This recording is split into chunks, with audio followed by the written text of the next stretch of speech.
Okay.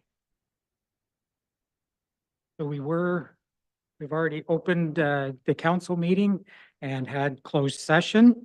So I'm calling the public meeting back to order, and I would turn to the deputy mayor to report out from closed session. Yes, through you, your worship, I can report that council received a presentation from staff with respect to labor and employee negotiations, IAFF collective agreement, which was received, and a proposed or pending acquisition or dispossession of land request to purchase a portion of land owned by the township, and direction was provided to staff. And further, a recommendation, I move that the clerk be directed to place the following resolution before council for consideration in open session on April 9th, 2024. One, that the report from Human Resources Department, April 9th, 2024, re-ratification of the 2023 to 2025 OPSU Local 428 collective agreement be received. Two, that council ratify the tentative settlement reached between Loyalist Township and the Ontario Public Service Employees Union, Local 428, for a renewal collective agreement from January 1st, 2023 to December 31st, 2025. And three, that the renewal collective agreement between Loyalist Township and the Ontario Public Service Employees Union, Local 428, be executed by the mayor and clerk at a later date.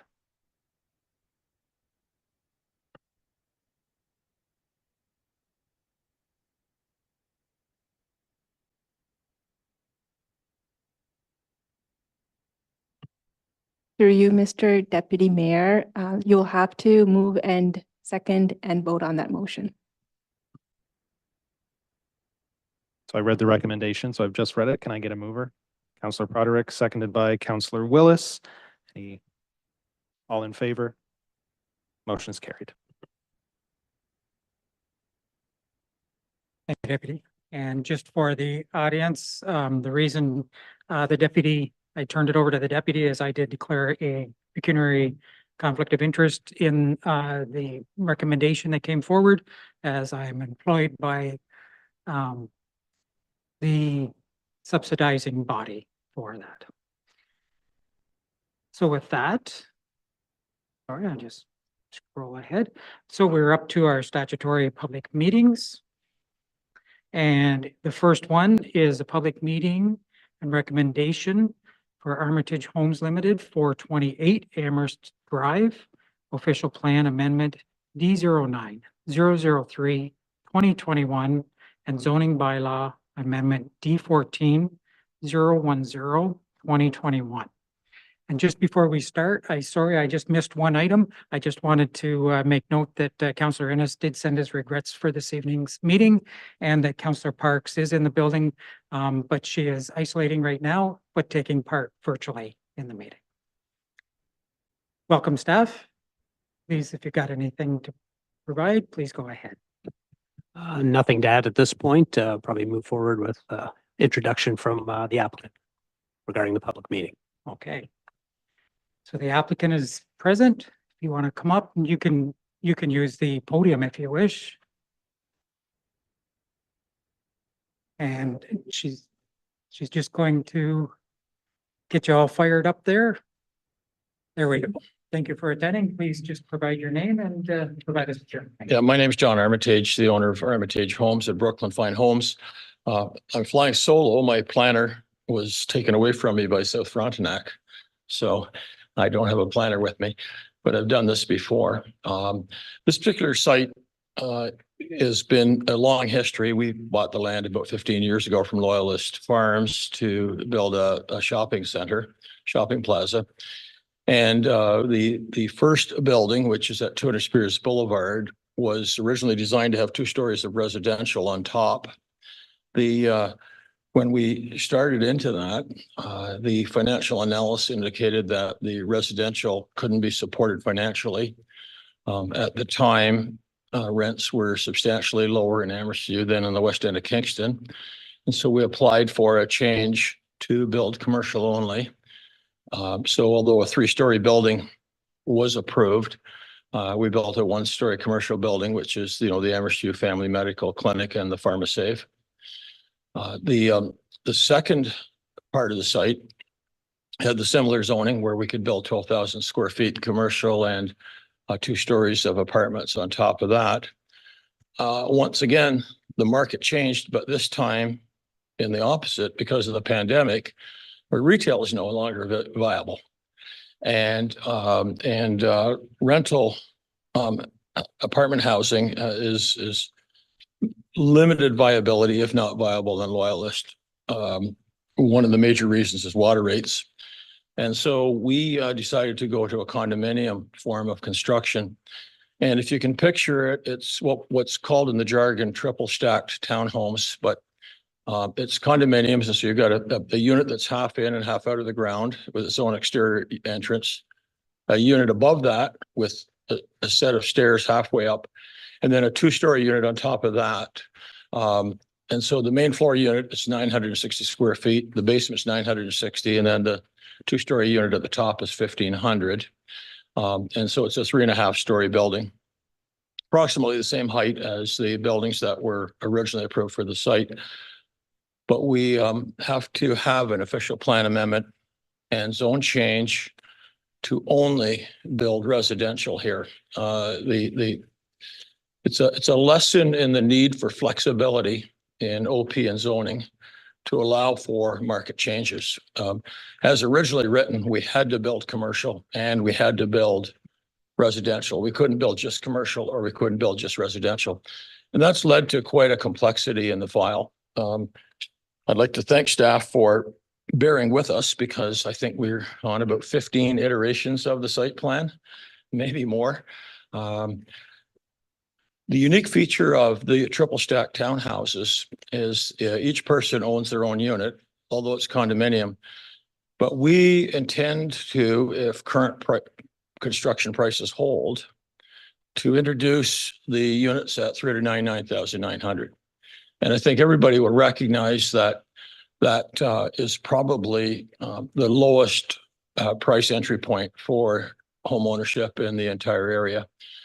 I won't talk about affordable housing because you can go down that rabbit hole and there's so many different definitions, but the 3,999, 10% down payment using 30% of your gross income for principal, interest, and taxes.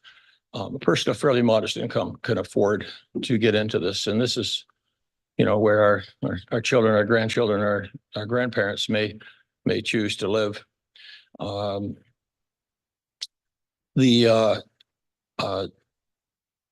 What's before you is approval for application for official plan amendment and zone change. And we will be following with an application for approval for an application for site plan agreement. And with that, I'm happy to answer any questions. Thank you. Any questions from council? Seeing none. Thank you for providing the information. I'll turn now to staff. Are there anything to add at this time? Nothing at this time. We'd probably go to the public and see if there's any comments from that perspective. Okay. So with that, it is a public meeting. We'll turn to the public. Is there anyone in chambers that wishes to speak on this item? Seeing none. In the virtual audience, if you wish to speak to this item, please use the raised hand feature. We can bring you into the meeting. Through you, Mr. Mayor, I don't see anyone with their hand raised. So no members of the public wish to speak, so that concludes that portion of it. Okay, anything you wish I to can add a little to the meeting from the planning department as we're going to come forward with a recommendation. There's 2 applications, one for the medical center and one for Mr. Armitage's lands for the stack dwelling. I'm going to speak to both of them. That's the second public meeting is for the medical center, but they're so intertwined, it's easier just to speak to both at the same time.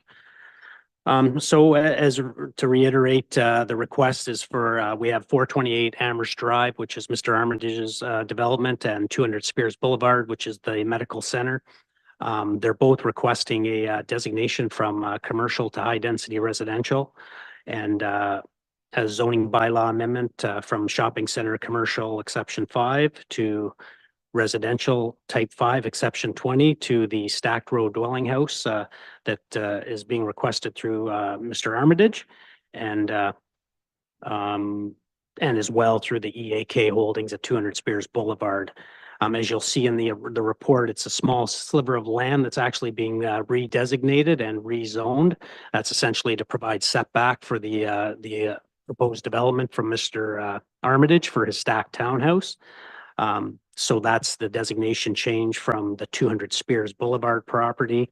And then, of course, for the vacant row dwelling house, there's a requirement to go, as mentioned from Mr. Armitage, from commercial to high density residential to facilitate that development of stacked row dwelling houses.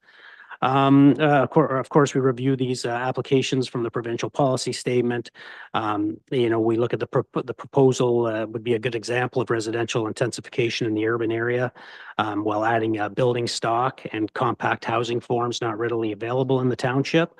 Again, the proposal minimizes land consumption and utilizes public services and infrastructure.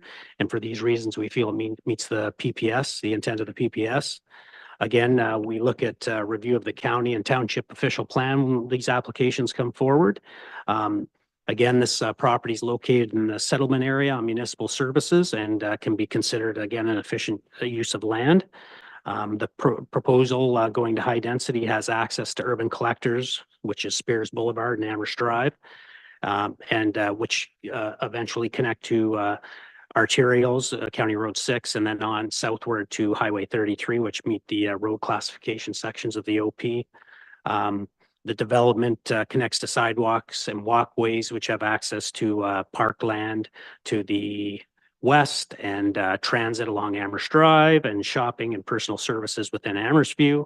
The scale and the density comply with the official plan and should blend nicely into the surrounding area and streetscape as discussed in detail in the report.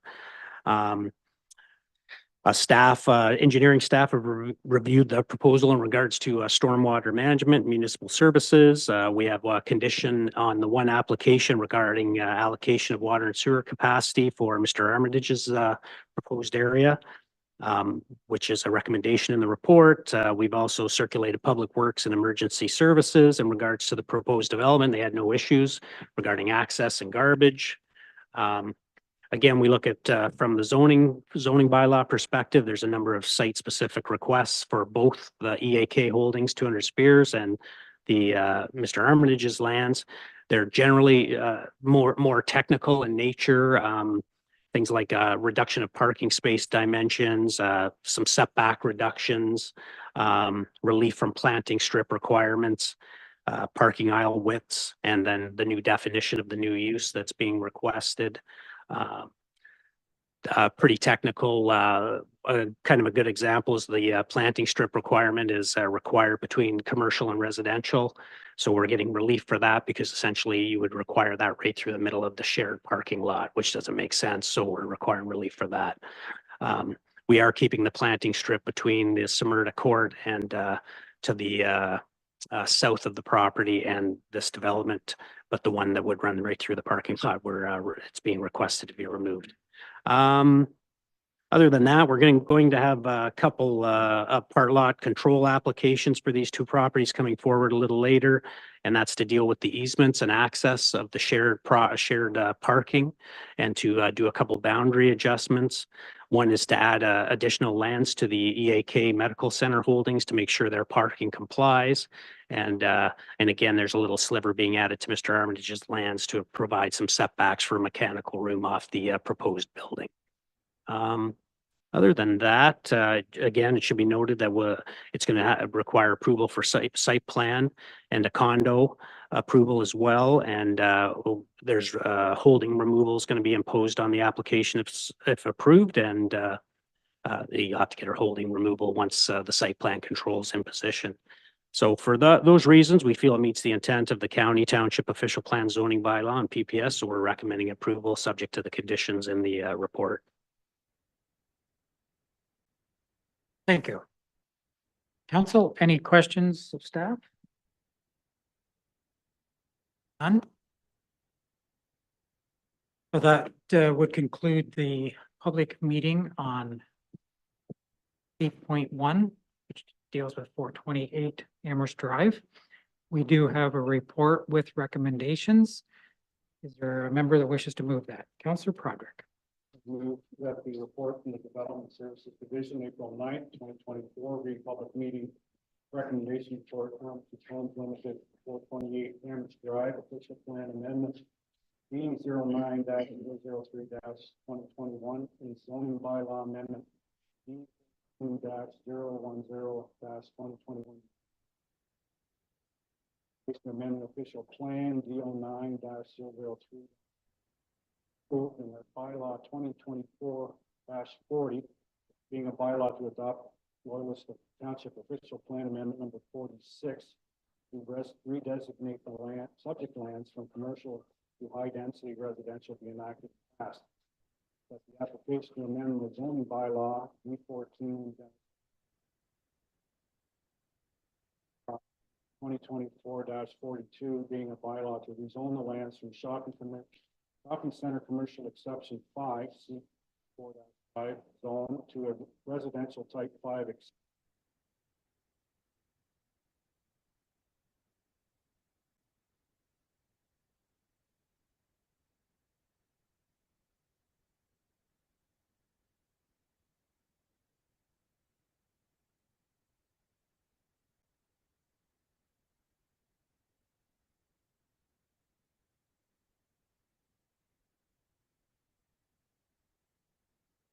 So moved. Do we have a seconder? Councillor Budrick. Any comments from the mover? I would just say it's a piece of property I'm very familiar with, and I think it's a good use of the property as staff has obviously outlined, and it'll give, as Mr. Armitage said, a price point that will get different people into the market, and I think that's what. You? Seconder? Any comments? Okay. Any other comments or questions from council? Councillor Willis. Thank you. I was really happy to see this type of development coming to Amherst. We've previously looked at dense developments in Odessa and Bath. I will absolutely support this one because it's in the area that's serviced by transit. Thank you. Any other comments from council or questions? Seeing none, go back to the mover for final comment, if any. None, call the question. All in favor? Motion is passed. That brings us to public meeting recommendation report for EAK Holding Limited, 200 Speers Boulevard, official plan amendment D09-002, 2024, and zoning bylaw amendment D14-010, 2023. So I look, this, what you presented last time, does that covers this one as well? Or is there anything additional? That would cover that. I would probably just go as a point just to go out to the public. Yes. Sorry. Yep. Always like to go down the Yeah. chain. So did you look to the developer? Did you have any additional comments for this one, or are you satisfied with? Okay. Nothing to add? So with that, I'll go to the public. Is there anyone in chambers that wishes to speak to this item this evening? Seeing none, we'll go to the virtual audience and just ask if they use the raised hand feature, they can be brought into the meeting. Your worship, I don't see anyone with their hand raised. Okay. So with that concludes the public meeting portion. Staff have nothing on this. Nothing more to add, Your Worship. Okay. Always want to make sure. Council, any questions before we go to a recommendation? Being none, we do have a report with the recommendation. Is there a member that wishes to make a motion? Councillor Budrick. Recommend that the report from Development Services dated April 9th, 2024, RE Public Meeting and Recommendations Report. EAK Holdings Limited, 200 Speers Boulevard, Official Plan Amendment D09-002-2024 and zoning bylaw amendment D 14-010-2023 be received. That the application to amend the zoning bylaw D 14-010-2023 be approved, and that bylaw 2024-38 be being a bylaw to amend the land's zone shopping center commercial exception 5 C4-5 be enacted and passed, and that the application to amend the official plan D 009-002-2024 be approved, and that bylaw 2024-45 being a bylaw to adopt the Loyalist Township Official Plan Amendment 45 to redesignate the lands from commercial to high-density residential be enacted and passed. So moved. Do we have a seconder? Counselor Broderick. Mover, any comments? Seconder? Anyone else? Other members of council? Being none, call the question. All in favor? Motion is passed. Thank you, everyone. That concludes the public meeting portion. So the next item is our open forum, and the first 15 minutes of the meeting has been set aside for open forum. And any individual may address council regarding an item on the agenda, excluding matters under the statutory public meeting section on the same agenda. Each person has 3 minutes to speak. Anyone wishing to speak can register in advance with the clerk's division or raise their hand. And if participating virtually, use the raised hand feature in Zoom. We didn't have anyone pre-register for this one. Okay, so we'll go first to in chambers, and then I will go virtual to see if there's anyone in the public that wishes to speak this evening. So if there's anyone in chambers that wishes to speak under open forum, you please come forward. We can receive your information. None. Go to the virtual audience. If you're in the virtual audience and you wish to speak to council this evening under open forum, please use the raised hand feature and we can bring you into the meeting.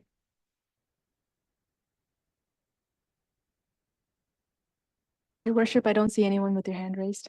Okay, so that concludes the open forum. We have no delegations. So the next is items for consideration, and it's appointments of council members to the Heritage Committee, the W.J. Henderson Recreation Center Renewable Fundraising Committee, and the Community Grant Committee, and adoption of the bylaws.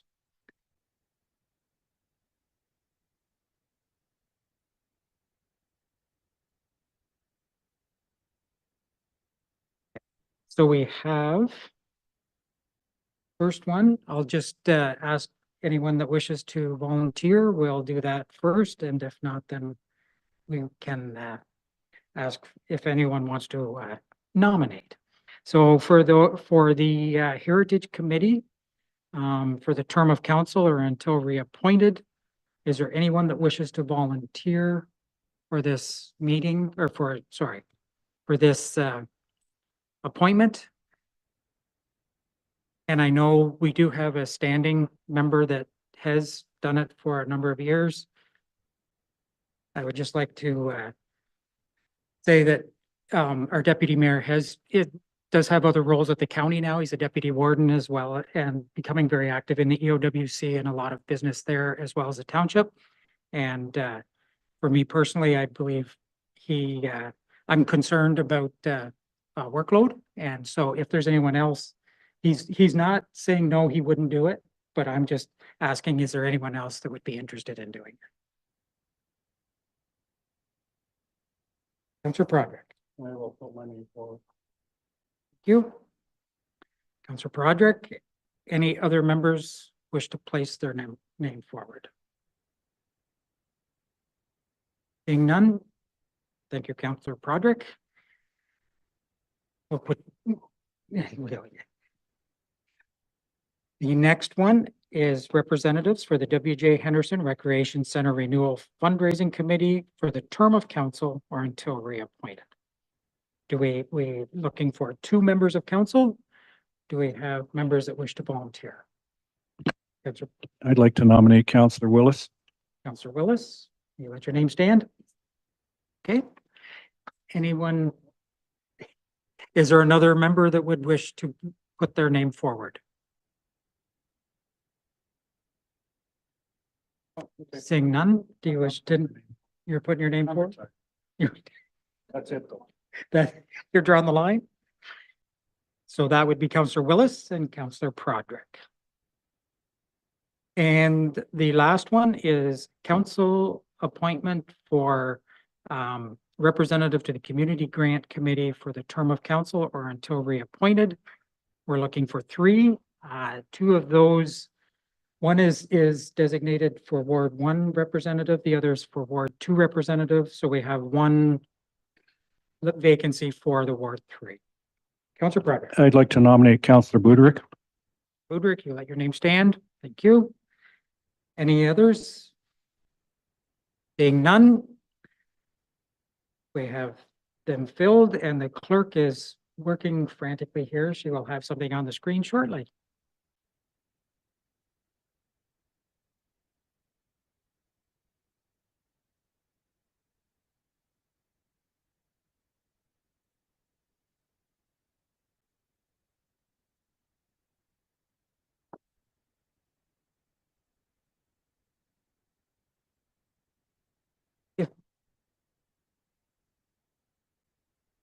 If not, we can read it like we always do. The mover can read it too. We've got the names here, so we can just do it that way if that's easier. And if I, through you, your worship, if I could add, just, because your intention was to change the terms of reference. Maybe it would be better if you just read it out for us. Thank you. Okay, thank you. So to council, the motion would read that council appoint Councillor Prodrick as a council representative to the Heritage Committee for the term of council or until reappointed. Council appoint Councillor Willis and Councillor Prodrick as the council representatives to the W.J. Henderson Recreation Center Renewable Fundraising Committee for the term of council or until reappointed. That council appoint Councillor Willis, Councillor Parks, and Councillor Buderick as the council representatives to the Community Grant Committee for the term of council or until reappointed, and that bylaw 2024-49, a bylaw to establish, adopt the terms of reference and appoint members to the Heritage Committee be enacted and passed, and that bylaw 2024-50, a bylaw to establish, adopt the terms of reference and appoint members to the W.J. Henderson Recreation Center Renewable Fundraising Committee be enacted and passed as amended to change the number of public representatives from 7 to up to 10, and that council pass bylaw 2024-51, a bylaw to establish, adopt the terms of reference and appoint members to the Community Grant Committee as enacted and passed. Thank you. Do we have a mover? Deputy Mayor, so moved, seconded by Councillor Buderick. Any comments from council? Being none, call the question. All in favor? Motion is passed. And thank you, members, for putting your name forward for those committees. Next is 200 Speers Boulevard, part of Block 9 on Registered Plan 29M 35, part lot control request. We have staff coming forward.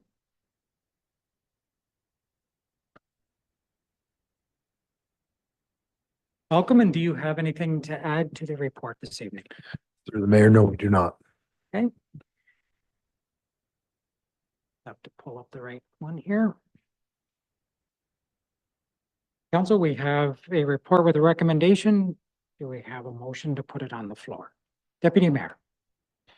Through you, your worship, I move that the report from the Development Services Division, April 9th, 2024, re 200 Speers Boulevard, Amherst, part lot control request be received, and that bylaw 2024-35, being a bylaw to lift part lot control requirements for part of Block 9 on Registered Plan 29M-35 for 200 Speers Boulevard, commonly known as Brookland Square, be enacted and passed. So moved, seconded by Councillor Prodrick. Any comments from the mover? Seconder? Any other members? Seeing none, call the question. All in favor? Motion is passed. The next is 428 Amherst Drive, Brooklyn Square, part of block 6, 7, 8, and 9 on registered plan 29M 35 power lot control request. Excuse me. Are there any additional comments from staff at this time? Through the mayor, no, there is not. Again, we have a report with a recommendation. Is there a member that wishes to put it on the floor? Councillor Broderick. That the report from the Developmental Services Division, April 9th, 2024, re 428 Amherst Drive, Brooklyn Square, Amherstview, part lot control request be received, and then a bylaw 2024-34 being a bylaw to lift part lot control requirements for parts of blocks 6, 7, 8, and 9 on registered plan 29M-35 for 428 Amherst Drive, Brooklyn Square be enacted and passed. So moved. Do we have a seconder? Councillor Parks. Mover, any comments? Seconder? Any other members? Seeing none, call the question. All in favor? Motion is passed.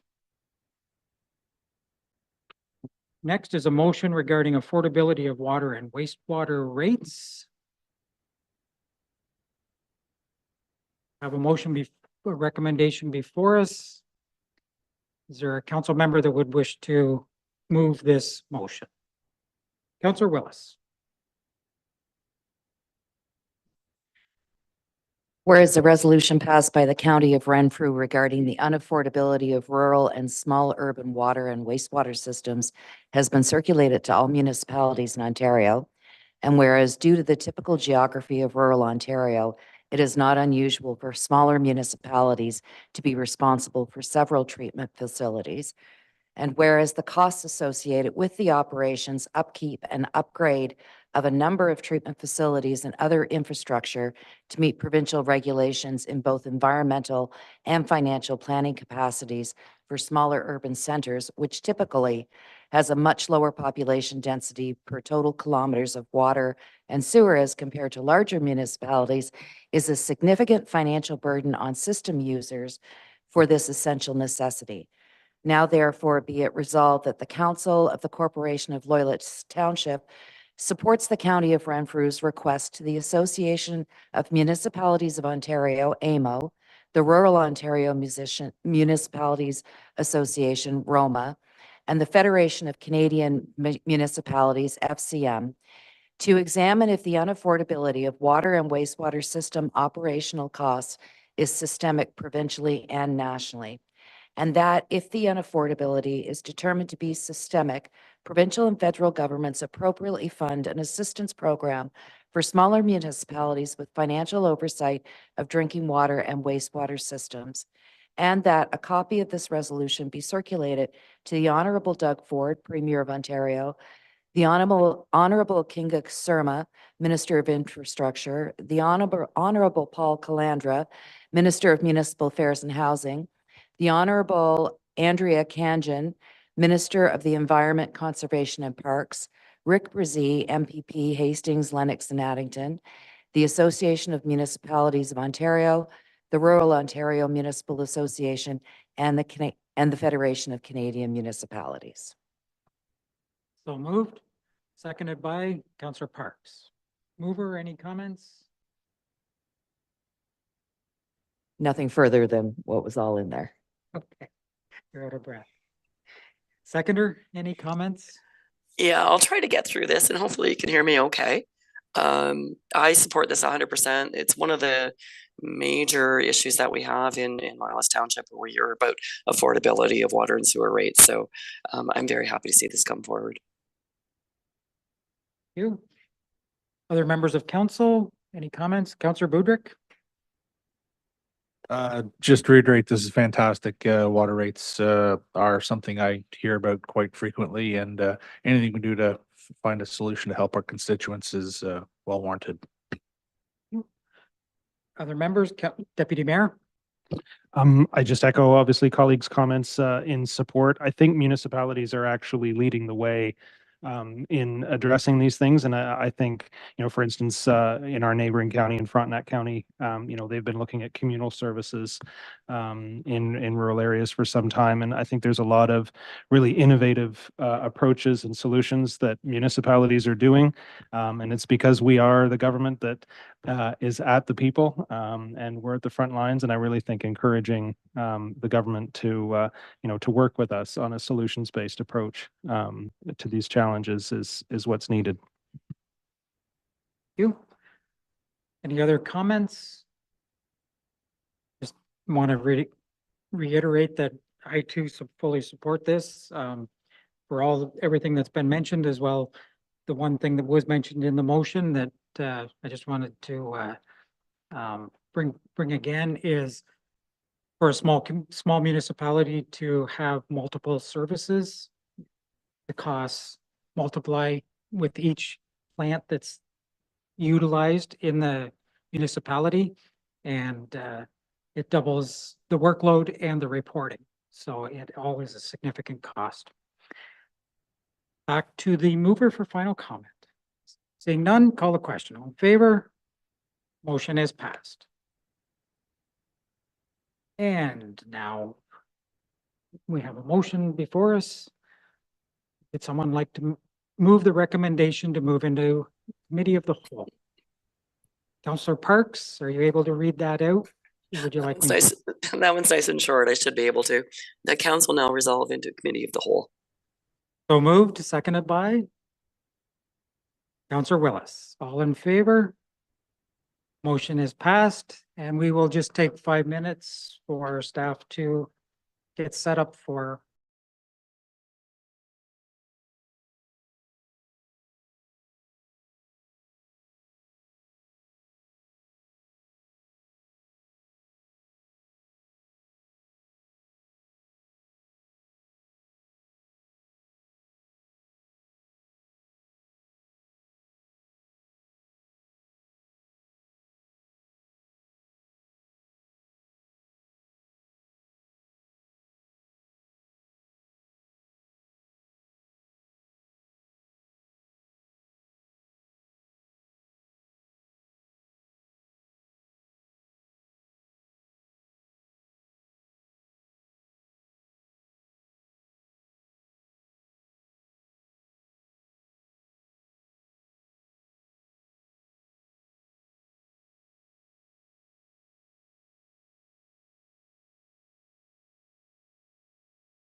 of the Committee of the Whole to order at 6:46.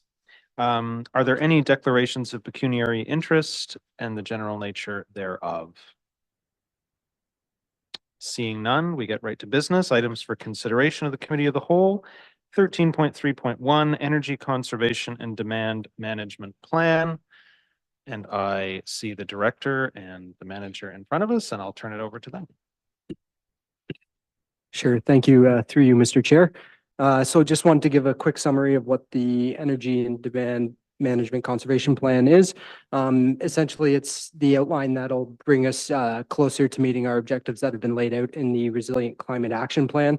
The Ontario government, through the Ontario regulations, require that every municipality sets ECDM plan and do annual energy reporting and greenhouse gas emission reporting. So this has outlined some of that annual reporting that we've been doing since those OREGs came into action. And it also sets out the next set of targets that we want to do to meet those climate action goals I mentioned. So the 5 targets that we've sent here are the W.J. Henderson Recreation Center renewal. As everyone knows, that is targeting being net zero ready and is a large part of our climate action plan. We have also identified the installation of variable frequency drives, which are conservation measures that can be implemented at some of our wastewater treatment plants. We're looking at expanding building automation systems and implementing smart climate control systems to help reduce energy consumption at our facilities.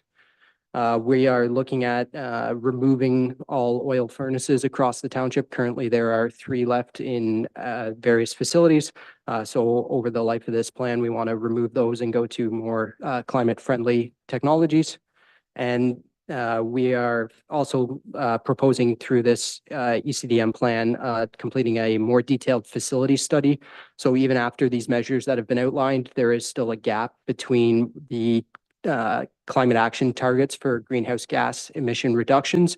And so this study would help outline what further measures we can do to reduce that gap and get us to the final objective that was outlined there. Other than that, here to answer questions. Thank you, Mr. McDonald. Over to committee questions for staff. Councillor Broderick. Thank you. And through you, Mr. Chair, just a question looped through looking at the replacement of the oil furnaces. So have they reached the end of life, or is this just we're going to replace them for the environmental factor? So the Bath Sewage Treatment Plant garage has reached the end of life, and that was actually included in the budget. So that one I would have to check with my colleague, but I think it's already done. The Nielsen store and Wilton Hall, I believe, are quite close. I would have to double check the asset management plan, but these aren't new installations to my knowledge. They're 10 plus, 15 plus years old. So if I could follow up, we're just looking, so that's next budget year then, the 2025, or is that in? Yeah, through you, Mr. Chair, that's correct. Those initiatives would be brought forward in the next budget cycle. And just one more, just on the WJ, greenhouse emissions reduced by 275 tons CO2. So that's based on pre-pandemic and then when the new facility is in operation. Is that what that number is?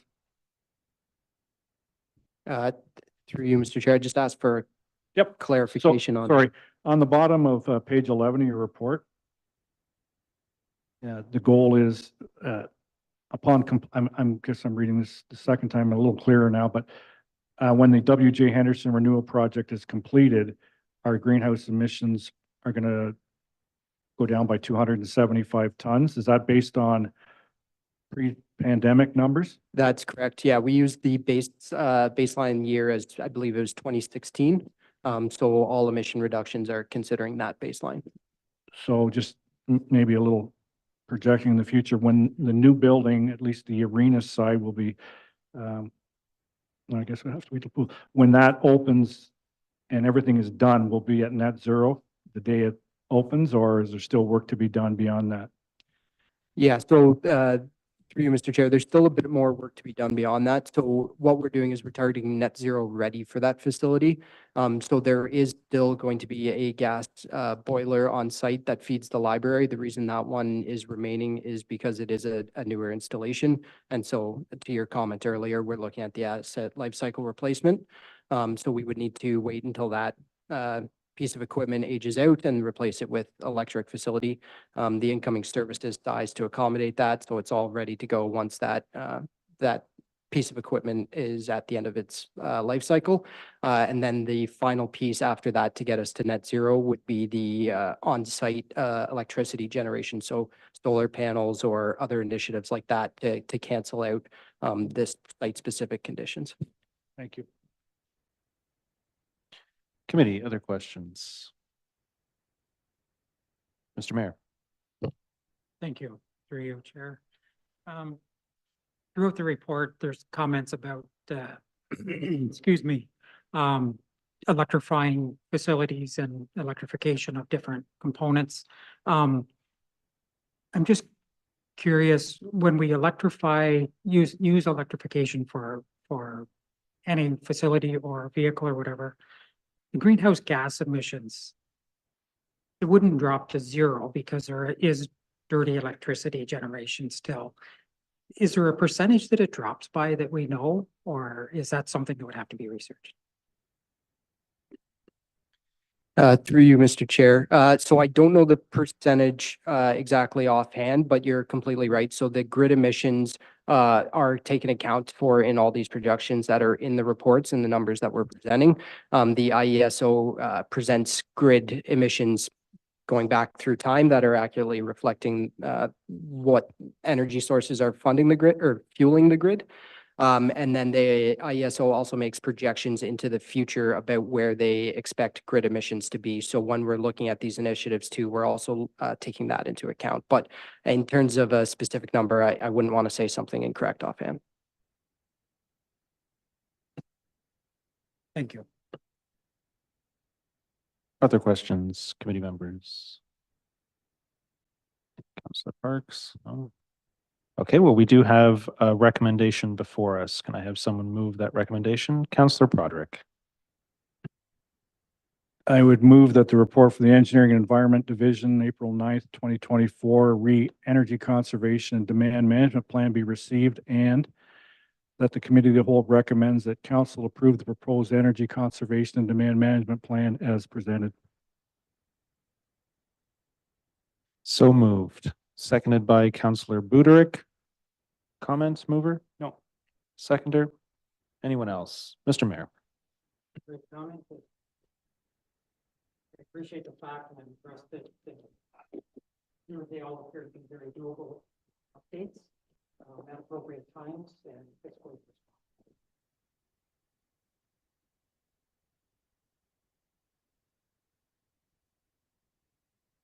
I just simply add my own to thank staff. I was there at the inception of the resilient plan, and I'm always happy to see that it doesn't sit on the shelf. Our staff are always actively engaged from a holistic point of view in every division and every department to reach these goals, and I'm very grateful. All those in favor? Motion is carried.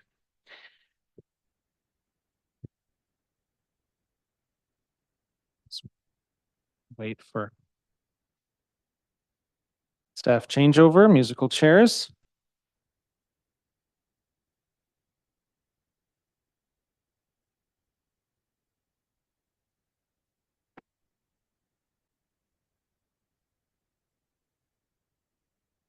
And we come now to 13.3.2 miscellaneous fees bylaw, recreation and facilities, schedule F, internal rate review. And I'll turn it over to Ms. Lamb. Thank you, Mr. Chair. So I'll just start by saying that we did place a hard copy of the current Schedule F fee bylaw in front of you. We did neglect to attach that to the report initially. So for reference purposes, we thought it was important that you have that for this evening just in case. So I will get started. I do have a bit of a PowerPoint. There was quite a bit of information within the actual review itself, so we thought this might be helpful as we review the information. So I will get started and get through quite a bit of information, hopefully that we can get through and make some headway with hopefully making this very clear for you. So if we could get the next slide. Just want to make it very clear, it has been quite a while since we've done a very detailed review on our miscellaneous fees as it relates to Schedule F. During the pandemic, fees were not increased. The focus was on adjusting operations to the changing needs of the pandemic. Post-pandemic, fees remain static. Our goal was to welcome people back to in-person programming and to facilities for rentals. The internal review was completed and detailed in that it addresses the rate categories, the rate strategy for rentals, programming, and capital improvement. Considered within the rate strategy is a balance of service utilization and the possibility of a decrease in service usage. That is important to consider through this whole thing. We want to make sure that everything we do is affordable, and we want to make sure that nobody is turned away. So it's important that we continue to make sure that we are welcoming everybody in our community to both our programs and our facilities. I will note that staff are still working on an affordable access to recreation policy. It is separate from this. We will be looking at that and bring that forward to council within the next year. That will require some detailed community consultation and work with other agencies within the community. So as we move forward, we will be looking to bring that forward, and it will be something that's separate from what we're presenting tonight. So if we can get the next slide.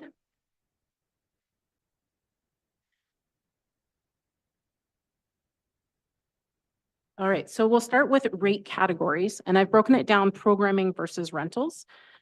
So currently within our programming, there are a variety of age categories. And the one I wanted to bring to your attention this evening is the age category of youth. It's 15 to 24-year-olds.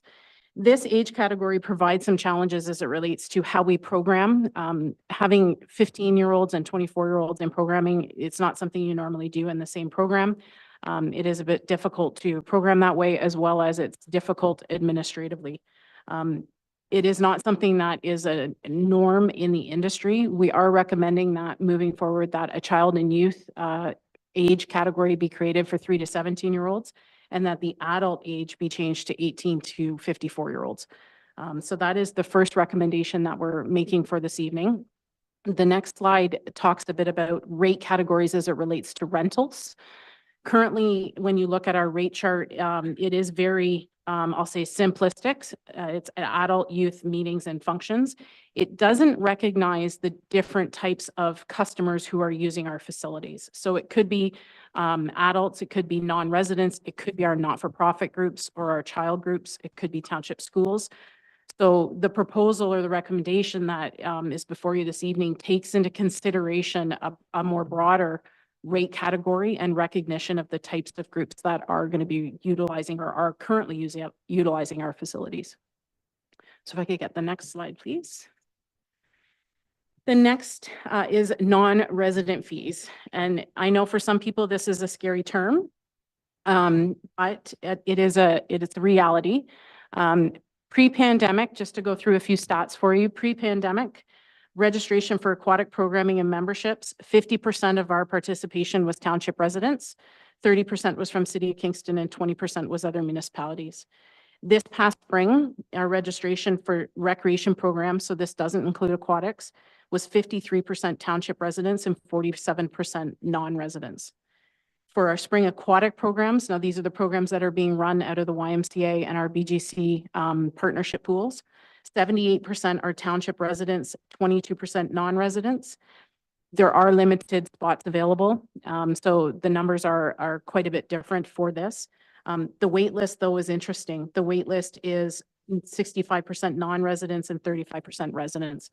Of that wait list, 80 people are from the non-residents and 25 are Kingston.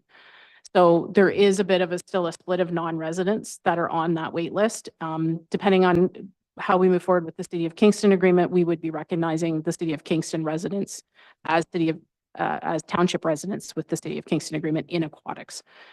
I bring those forward because what the recommendation before you this evening is the introduction of a non-resident fee of 20%.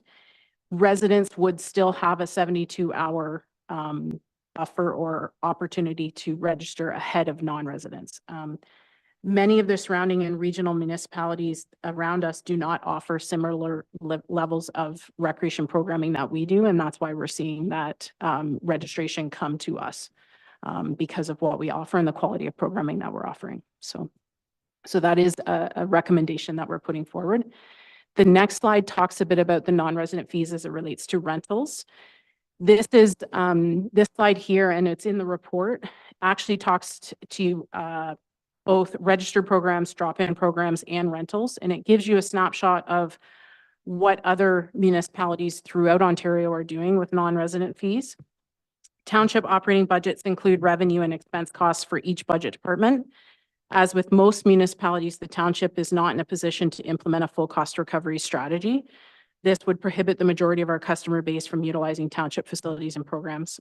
So the comparison shows the different approaches and fees that municipalities are taking to address participants utilizing services that do not contribute taxes to their municipalities.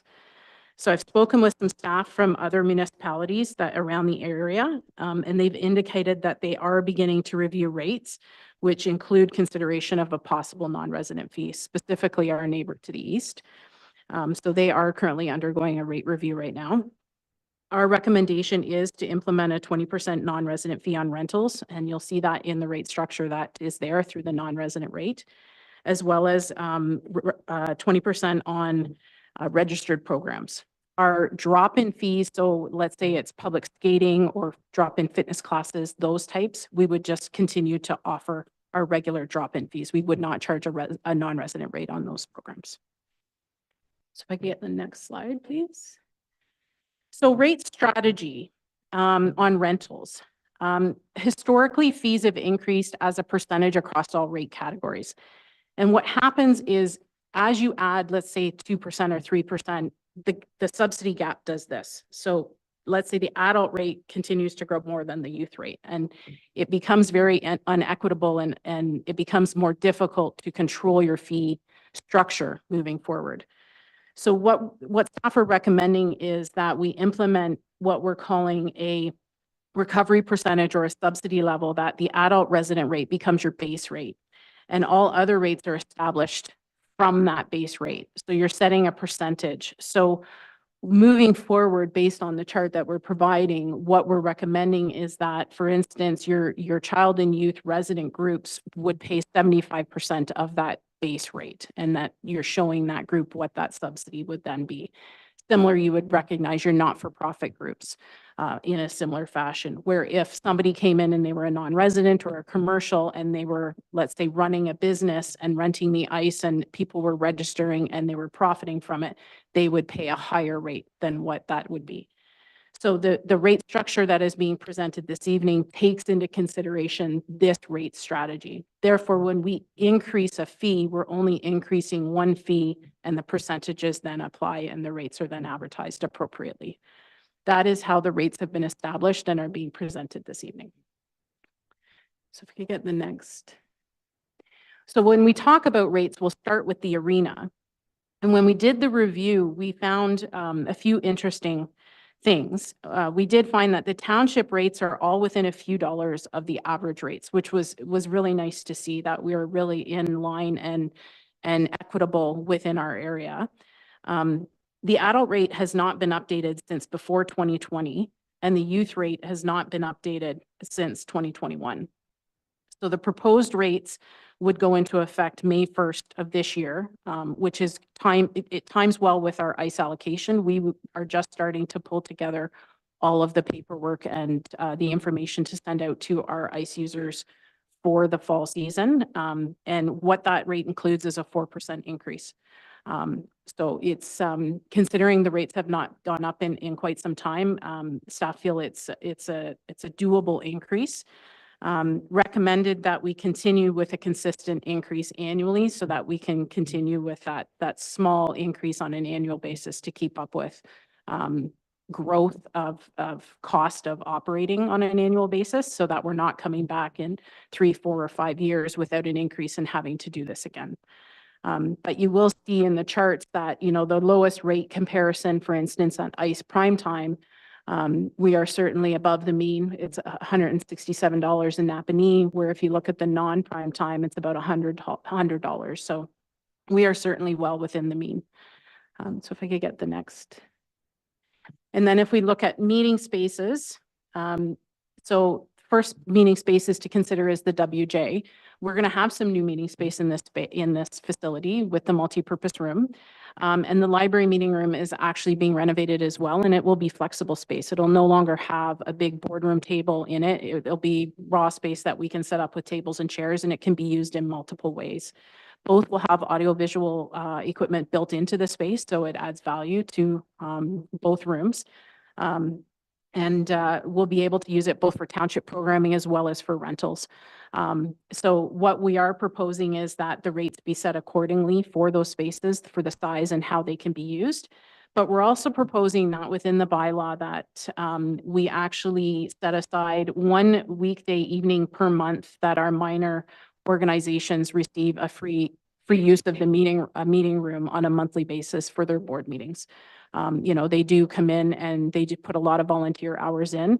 And this is something that is normal within the industry, that the minor organizations receive a meeting room rental on a monthly basis for those meetings. So that is built into the fees that are being proposed this evening.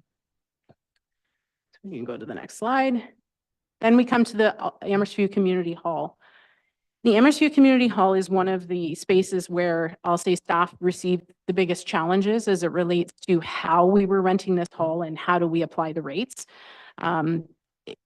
We get a lot of requests for different uses for this space, and we were very, I'll say, handcuffed in terms of we had an hourly rate and a function rate.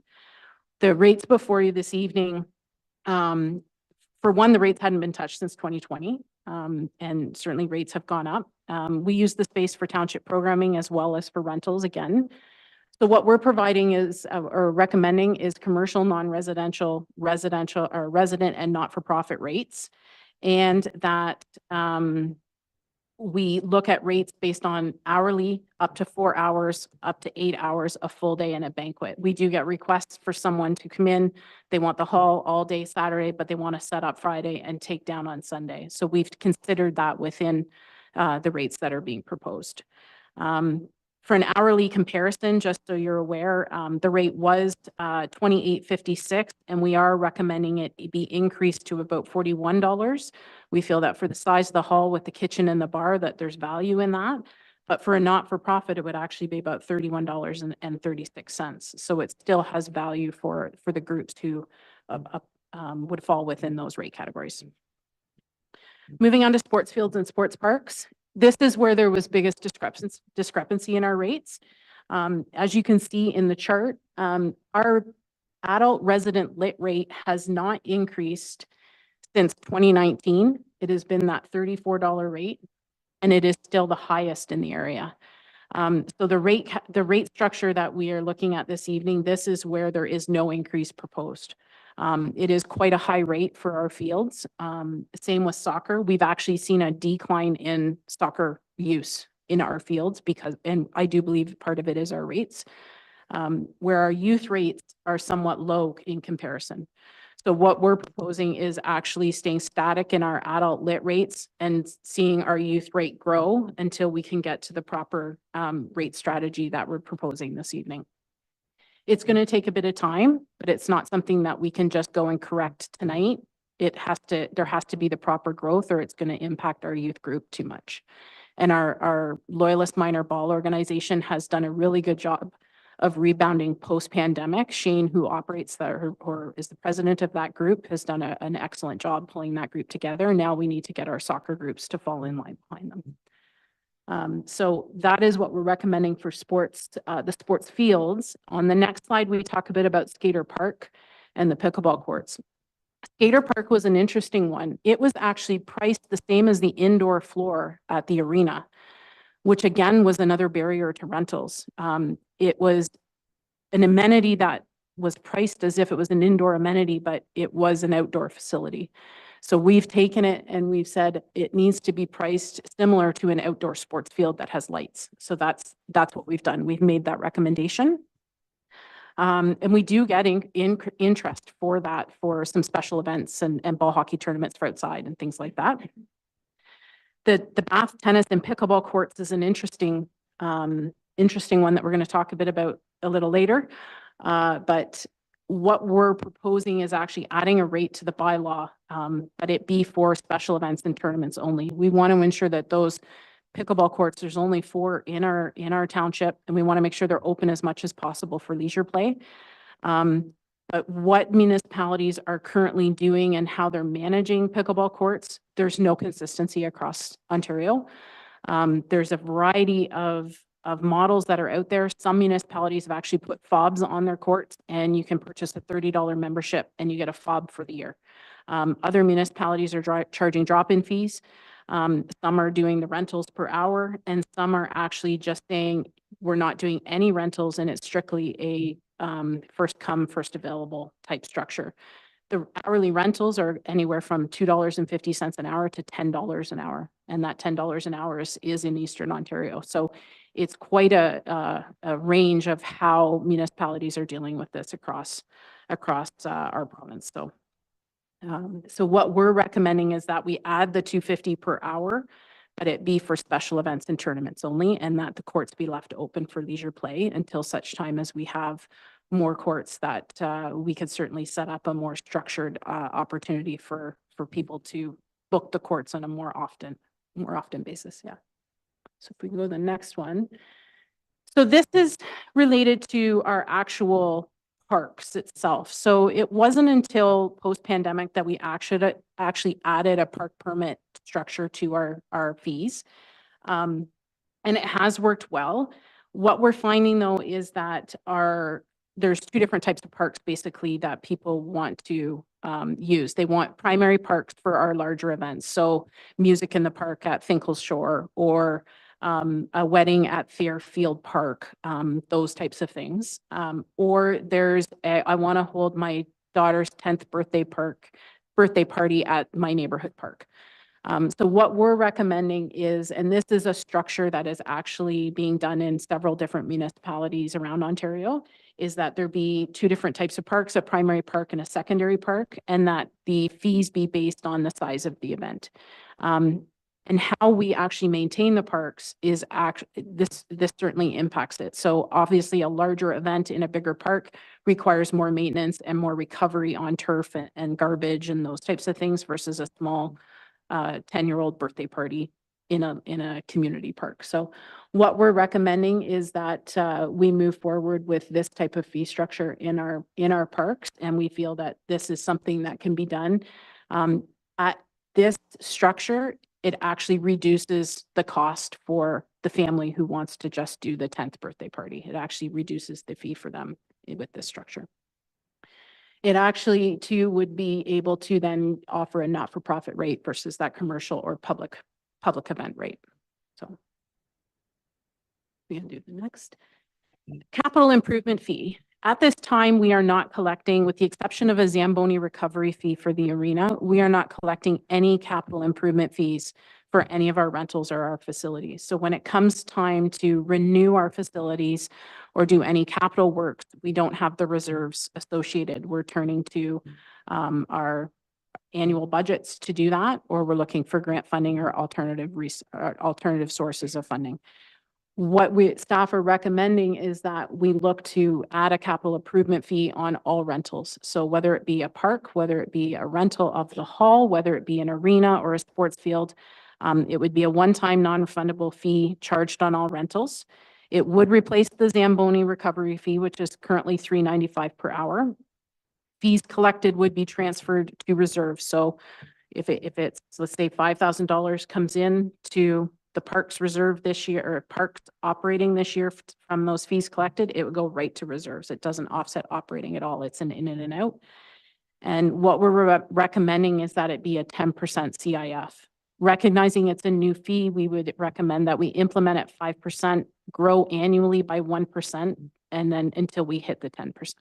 So it will take time for us to grow it, but we're recommending that it's the 5% implementation, starting with the May 1st implementation this year. Going into the rate strategy for the programming side of things, any registered programs, so whether it be for a craft class at the Leisure Activity Center or a swim class, those fees are not actually built into the fee schedule. Those are priced based on the cost of instructor, materials and supplies, is there a facility rental applicable, and any other costs. So those are structured based on the actual cost for us to deliver those programs. So those are done separately. We move to the next slide though. All the fees that are built into the actual schedule are based on like more of our drop-in fees. So things like public skating, parent and taught, shinny, those types of things, those are the fees that are in the schedule. Our arena fees have not increased since the 2019-2020 season. Fitness actually went down in 2021 coming out of COVID. Our goal was to attract more people back to in-person fitness and to introduce more people to our leisure and activity center and our programming. And there's been no changes since that time. And so at this point, we are recommending a 10% increase. And in reviewing the fees, it certainly keeps us within the region and in Eastern Ontario, well within an affordable area, but also doesn't put us at the highest and doesn't put us at the lowest. So we're comfortable with what we're recommending with that increase. So in terms of how do we implement this, with the exception of the sports fields, because we've already done the contracting for that this year, we are recommending that the rates be effective May 1st, 2024. Our fee structure for Schedule F is usually a May 1st, 2024 annual changeover. It's the end of the ice season and start of floor season, and it's the start of the sports and parks fields, or sports fields and park season.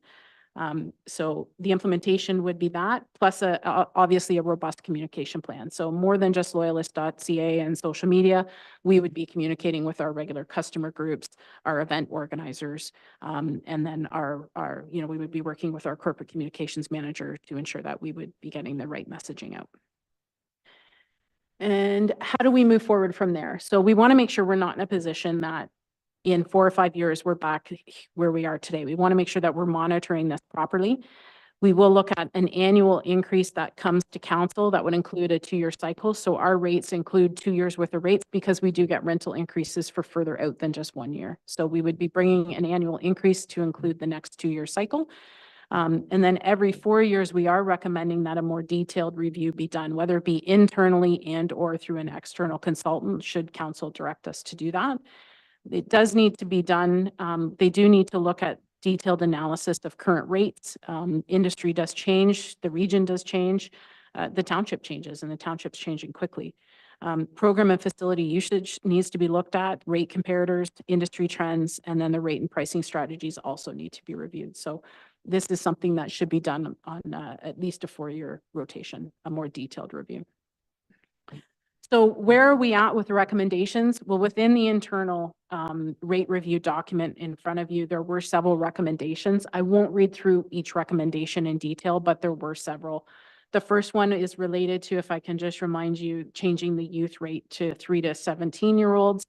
The next recommendation on the next slide is related to rate categories. So that's getting rid of just the adult, the youth, the meeting, and the functions, and adding a more robust rate structure for commercial, non-residential, resident, child and youth resident, not-for-profit, township schools, and then we would have a last-minute rental, which we do currently have for ICE, early morning ICE, banquet rental, and full-day rental.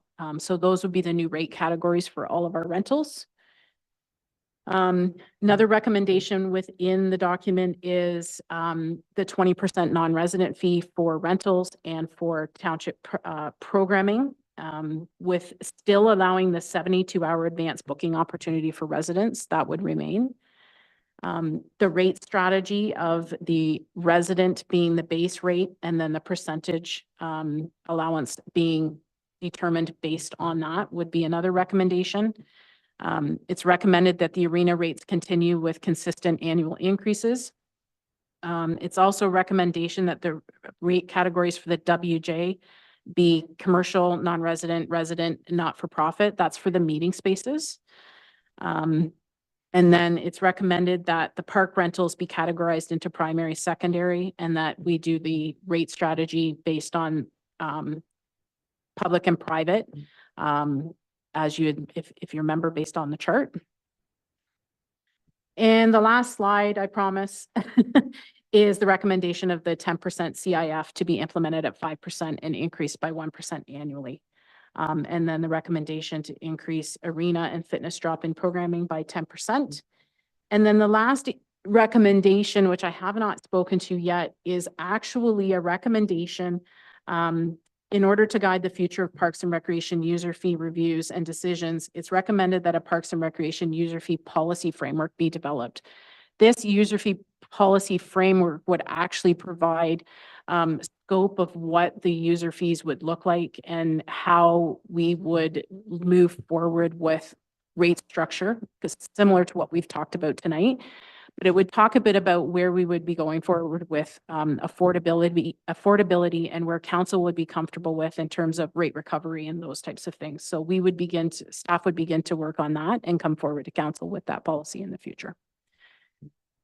That is, Mr. Chair, the presentation for this evening. Kelsey and I would be happy to answer any questions that you may have. Thank you, Ms. Lamb, for that very full presentation. I will turn it over to the committee for questions. Councillor Willis. Through the chair, and this has been a tremendous piece of work, I'm sure, and has taken a lot of your time. I'm wondering if when you did the modeling, if you looked at minor hockey, for example, and said, this is what they're paying now, this is what they would pay with this new scope, and a soccer club or the Barracudas, do we know what the impact is going to be on each of those heavy users? Through you, Mr. Chair.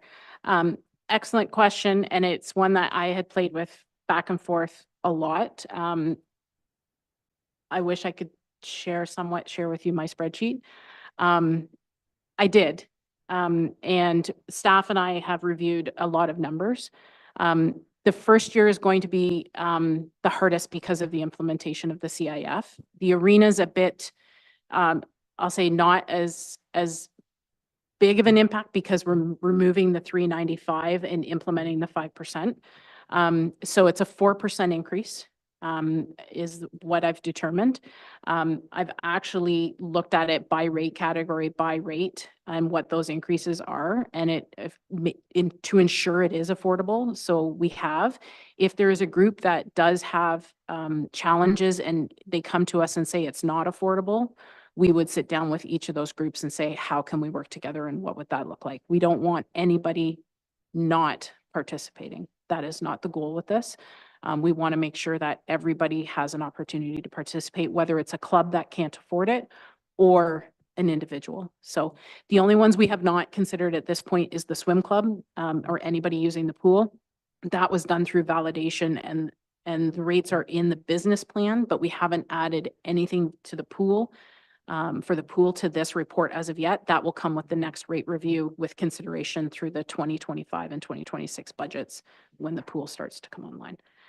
But there is a 4% increase plus the CIF. So the next rate year would require consultation with the clubs.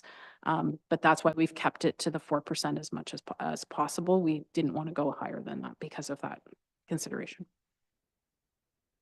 Before proceeding to more questions, Madam Clerk, can I see Councillor Parks, please? Oh, she's in the meeting now. She just dropped out for a second.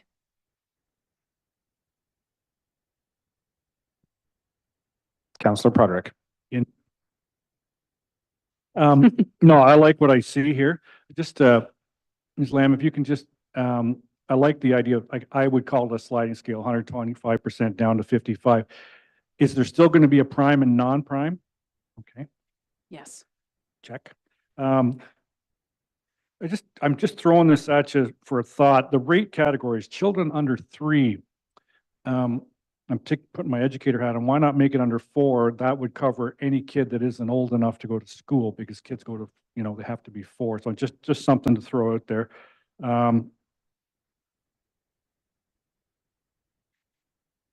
Question in terms of what is considered a family when we get a family rate for something.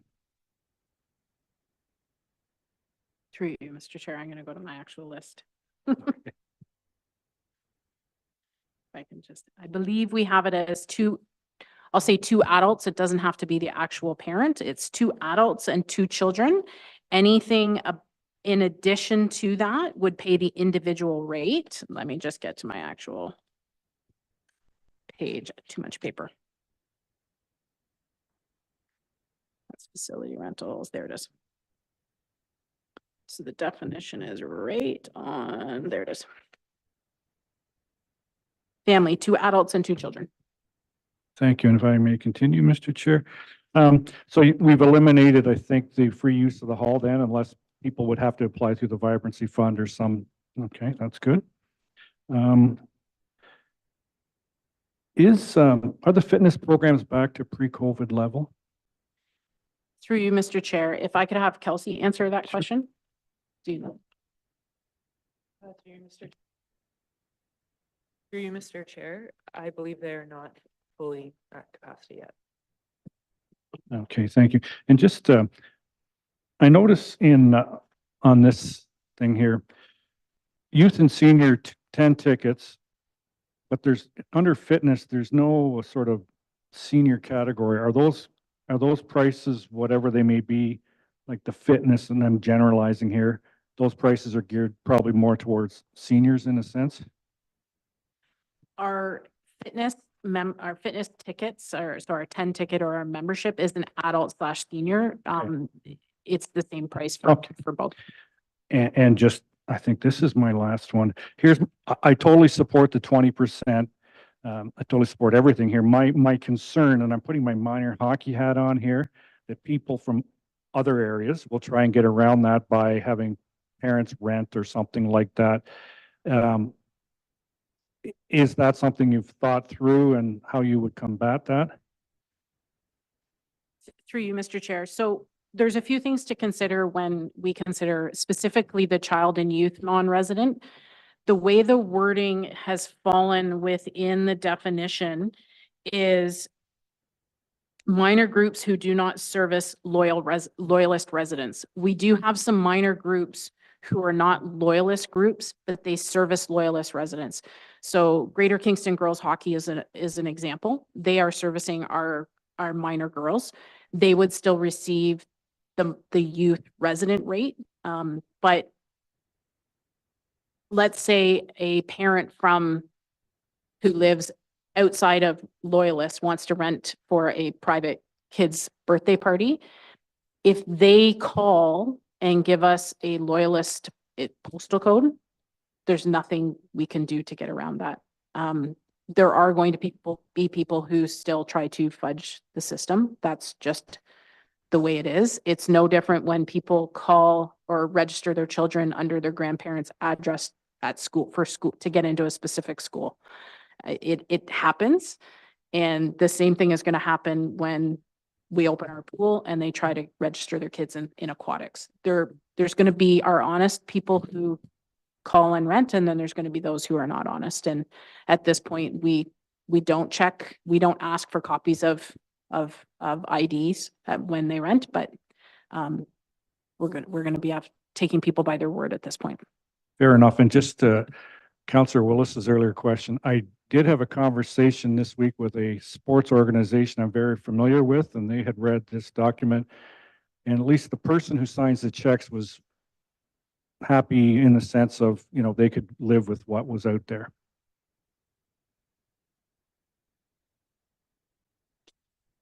Other comments, questions? Councillor Buderick. Through you, Chair, for Ms. Lamb.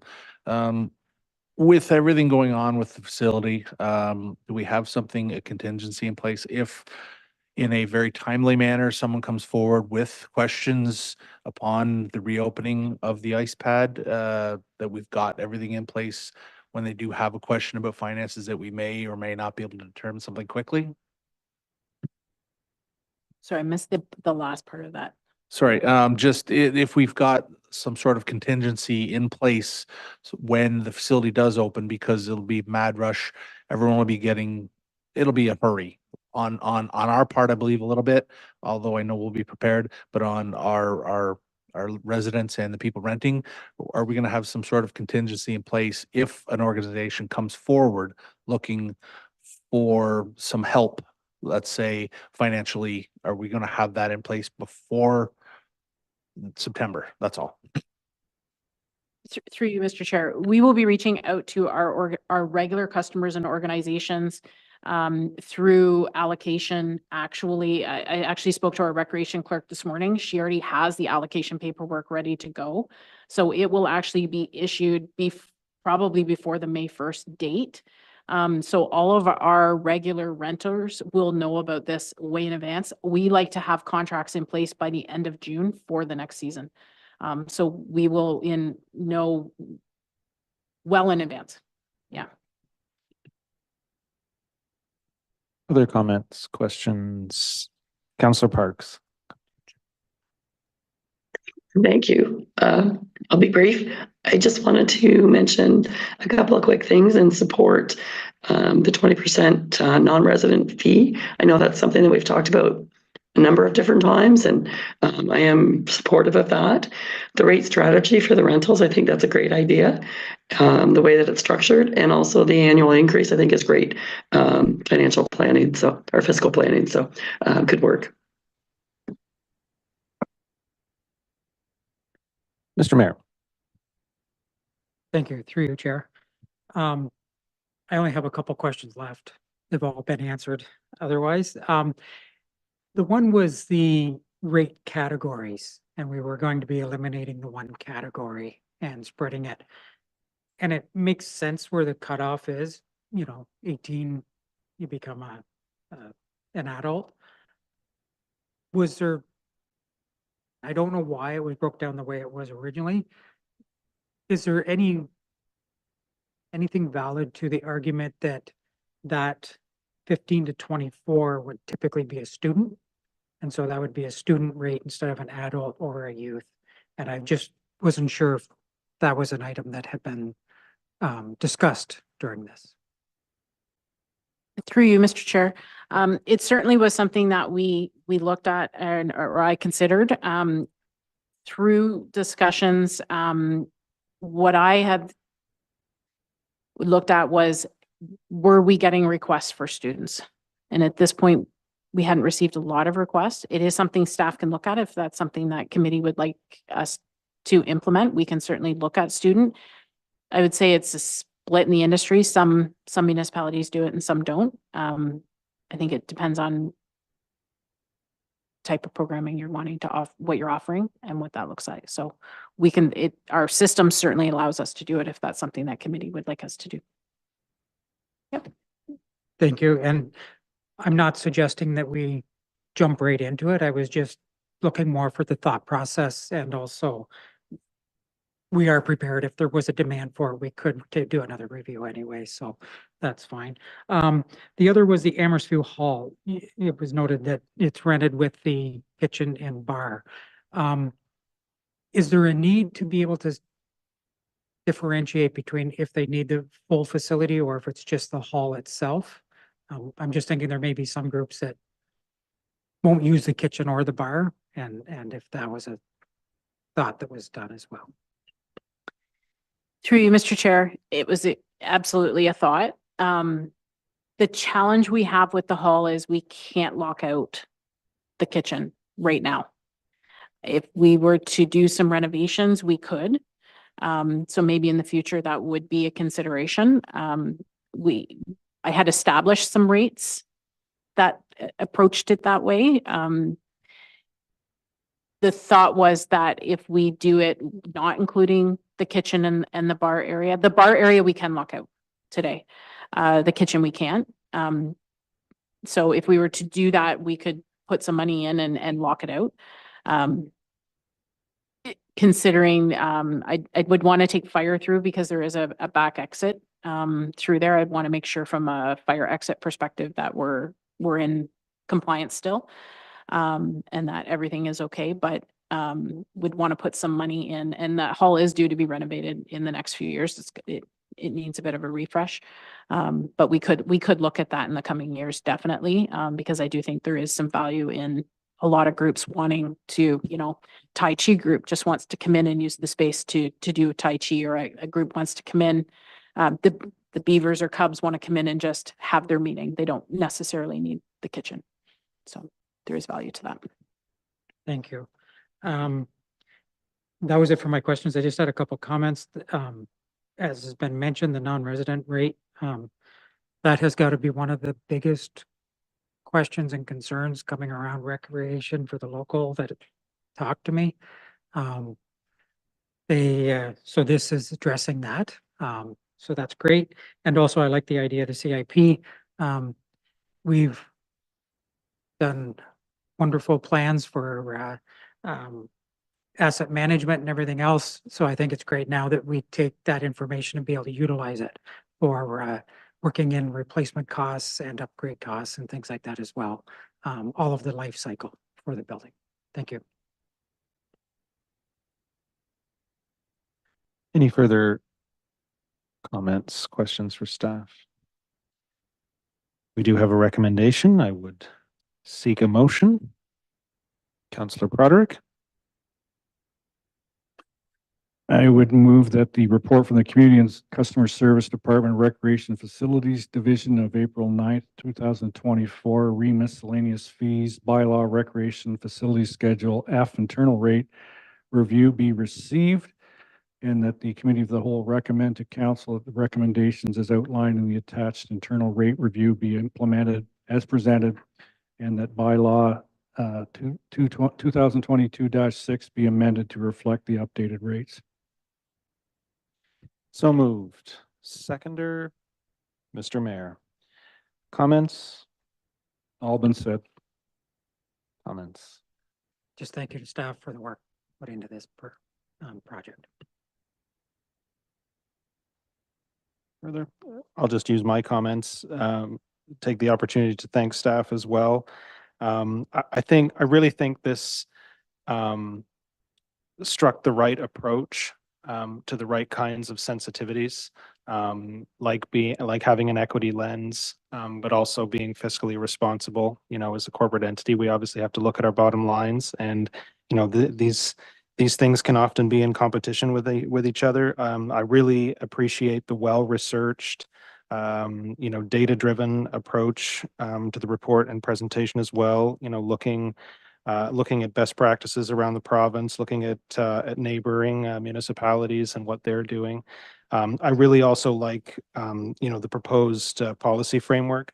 I mean, I'm a policy wonk kind of guy, but, I really think that, for things like this, policy really is important, particularly when you have values like equity. And so it's going to ensure that these things are going to be in line with council's priorities and strategic vision for the township as a whole when it comes to things like asset management and, capital investment, all of those things. So again, very, very well done. With that, I'll call the question. All those in favor? Motion is carried. Still up though, for 13.3.3 Bath Pickleball Club Agreement. Back to you, Ms. Lamb. Thank you. This one's not as long, I promise. First, I'd like to, if I could just speak quickly to the miscellaneous fees, it put a lot of work into that. So I just want to thank my team because they gave me a ton of feedback on those rates, and they're the ones who are speaking to the customers on a day-to-day basis. So kudos to the recreation and facilities team because their feedback was paramount with that report. So the Bath Pickleball Club report and the agreement, just to give a bit of background, this is the first that this term of council has seen this report. Back in 2019, the club did contribute some funds to the renewed pickleball club or the renewed pickleball courts. They did contribute $2,500 towards the nets, and I think that is important to consider as we sit here this evening. In 2021, prior to that, the courts were always available on a first come, first served basis. There was no agreement in place. In 2021, an agreement was put in place with the club. This was the first time that there was a formalized agreement for scheduled use of the courts, and it was for 24 hours a week at $1,000 for the season with the club.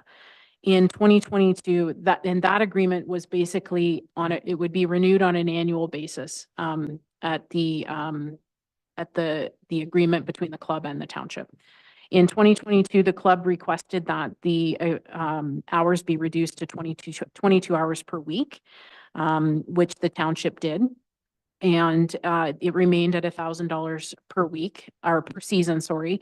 And in 2023, the hours remained the same and it was increased to $1,100. In all of this, it's important to note that it's the township's responsibility for maintenance of the park and the facility. That includes utilities, the portable washroom, grass cutting, trimming, blowing of the courts, making sure they're fit for play, and general maintenance of the area. In 2023, the club had 243 members.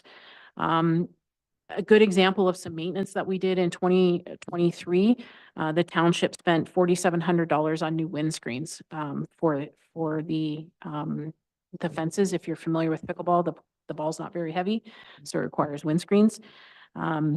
We're also responsible for all of the signage that goes up that advertises the club's hours of when they use those courts. So if we go to the next, this just reiterates when the club actually has the courts. So you can see it's 6 days a week. And we do advertise this to the public. There's also a block of 24 hours. So when they released a couple of hours a week, we added a block of 24 hours for the season, and they can use that for things like their end of season tournament or any special events that they're holding. So if we get to the next slide. So as we discussed in the previous report, across Ontario, there's a real inconsistency. We've talked a bit about membership model, rental hours, agreements.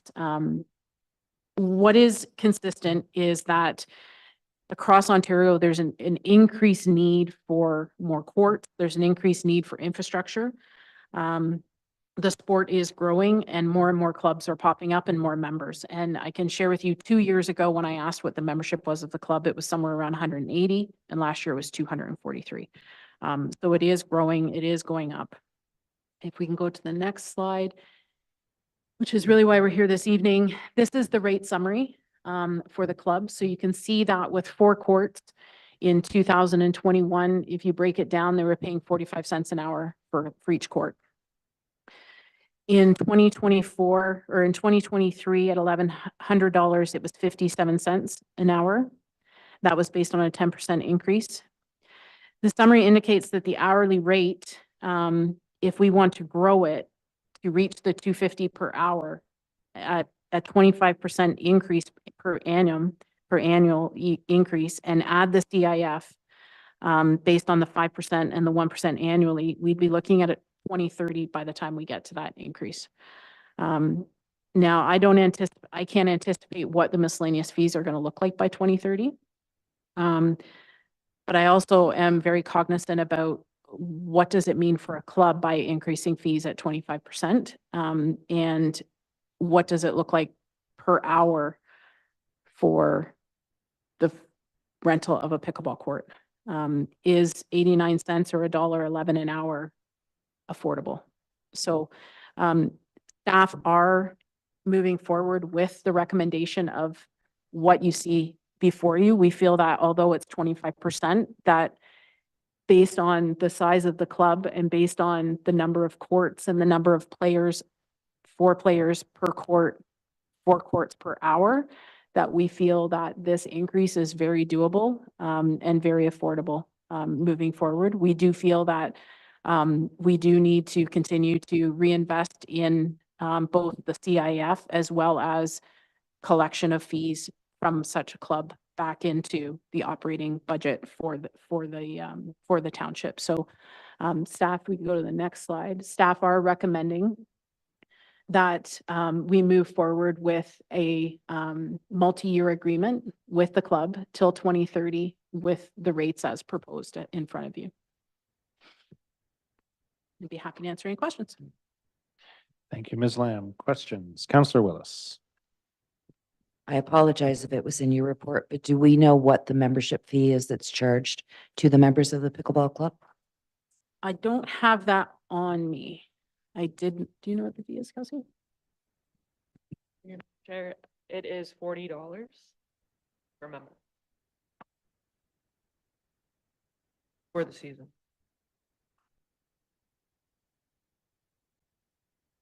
Other questions? Of course, Counselor Prada. Thank you. I was going to say your worship, but deputy. I think this is reasonable, and I know what people pay for pickleball in other centers, and $1.41 increase, that's less than a Tim Hortons coffee. So I think it's a reasonable request from the township, given you want to have some kind of long-term strategy in place so that the courts are always there and so on. Other comments? Counselor Parks, and then I'll come. Hey, thanks. I'm not sure if my voice is going to hold out. Just wanted to mention, this was something I had brought up previously in regards to the pickleball courts and the use of them. So I'm glad to see that these agreements are in place and that we are planning for the future.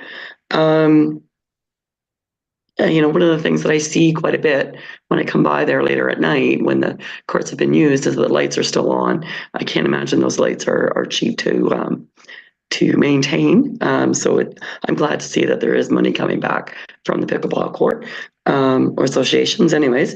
And the other thing is just the $40 per season for somebody to contribute into a sport or into a hobby is pretty reasonable in my opinion. Counselor Buderick. Just echo actually to carry on from Councillor Parks there. $40 is very reasonable because I know the Kingston Indoor Club for a year is $1,000 for membership. So it's fantastic. I know ours is outdoor and only limited to 5 months, but that's a fantastic deal, and I'm glad we are doing what we're doing. Mr. Mayor.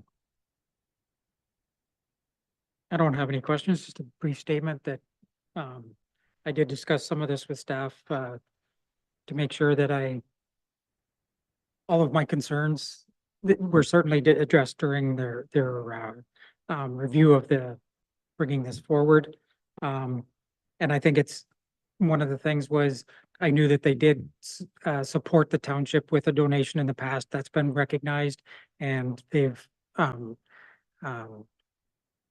got value for that, for helping us at that time. And so that's good that we've acknowledged that. And, but I think it's reasonable now that we do gradually bring it up to a reasonable rate for renting the park itself.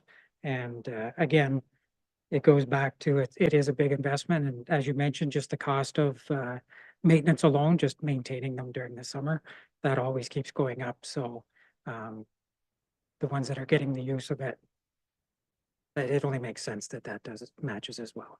Thank you. Sir Broderick. Sorry, just for my own ignorance. So is it, does the pickleball club, are the nets put up by them like at Skater Park, there was a box and you had the combination? How does that operate? Through you, Mr. Chair. The Bath pickleball courts are all maintained through the township. So we put them up at the beginning of the season, maintain them, they stay up throughout the season, and then we take them down the end of the season. The skater park is treated differently because it's multi-use. There's a lot of kids that go in there and learn how to ride their bikes in there. There's basketball courts. So we encourage people to buy their own portable pickleball nets, and then they can come in and play there if they want to. It is lined for pickleball. So we do have a recommendation. I would look to the committee to move motion. Mr. Mayor. I would move that the report from the Community and Customer Services Department, Recreation and Facilities Division, April 9th, 2024, Bath Pickleball Club Agreement be received, and that the Committee of the Whole recommend to Council that a new agreement between the Corporation of Loyalist Township and the Bath Pickleball Club be approved for a term of 5 years, effective May 1st to September 30th, seasonally at the following rates inclusive of HST. 2024, $13.75 plus 5%, capital improvement fee, 2025, $17.19 plus 6% CIF, 2026, $21.48 plus 7% CIF, 2027, $26.86 plus 8% CIF, 2028, $33.57 plus 9% CIF, 2030, $48.47 plus 10% CIF, and that the commercial improvement fees be allocated to the recreation facility capital improvement reserve. So moved. Can I get a seconder? Counselor Willis. Comments to the mover? Already said them. Seconder? Anyone else? Call the question. All those in favor? Motion is carried. And I would look for a motion to adjourn the Committee of the Whole. Counselor Broderick, so moved. Seconded by Counselor Broderick. All those in favor? We are adjourned.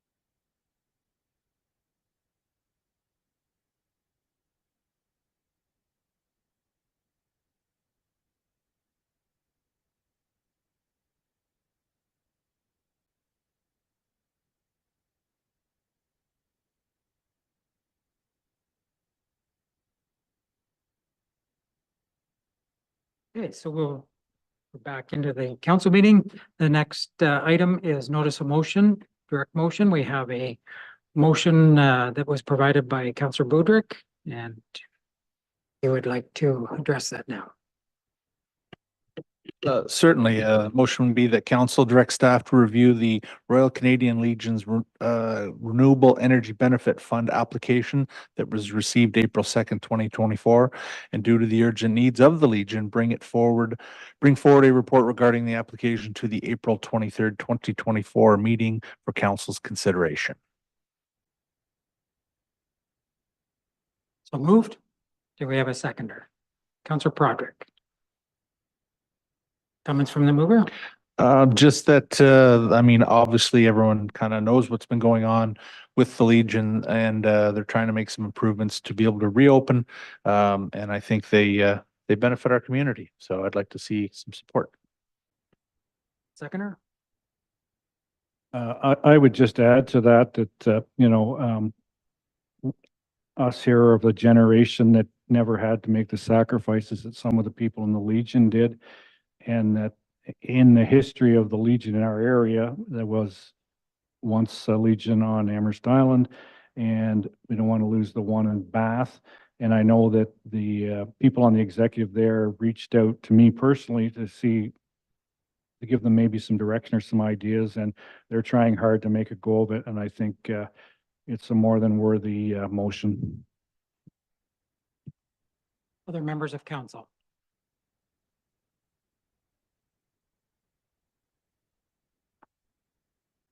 I have just a question to double check with staff, and I'm not sure whoever is best suited. The second intake for applications this year, when would they be going in?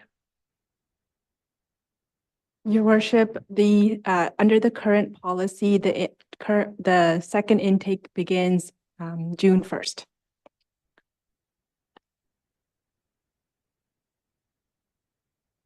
And it goes to the committee in the fall, is that correct? I believe the intake period is about a month, so the committee would review those applications in July sometime. Thank you.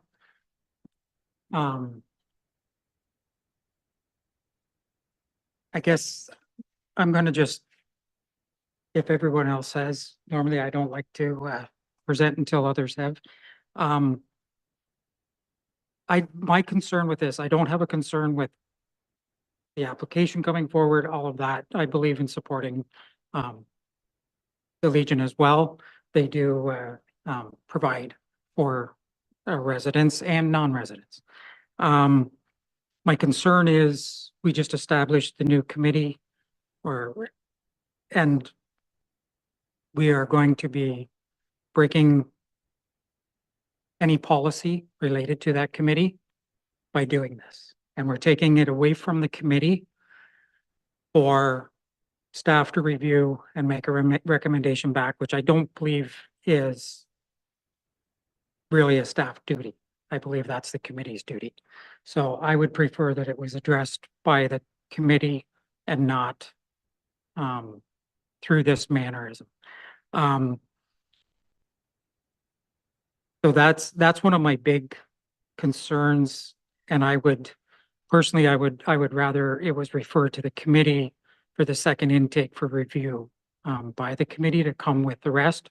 The other thing is there's an allotment of funds in the second intake. And by doing this process, we've reduced that amount of funds that would be available for any other organization in the municipality, when the other organizations did not have an opportunity to apply and have the same, be able to justify their needs equally. So it's not that I'm against, I have no concern with them receiving funds. I just believe that by doing it this way, we are, for one thing, going against a committee and a policy that we just finished setting. And is it fair to the rest of the organizations that are interested and need these funds? So at the chair's level position, I can't make a motion or anything, but I did want to put that out there that I don't support the motion as it stands right now for those reasons. And if there was a friendly amendment or something to be considered, we could receive that and review it, but that's where I stand at this point. Thank you. Do you want to say something first? Okay, I just want to make sure everyone had their opportunity. Councillor Broderick.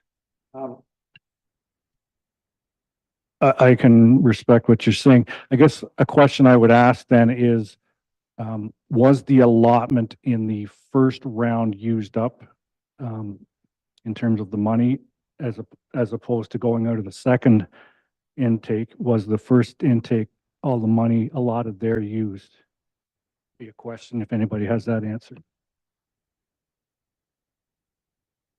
I believe the policy is that it goes in, anything that's not used goes back into the reserve, if I remember correctly, but I don't have the policy right in front of me, so I couldn't say for sure, and I don't know if staff can off the top of their head.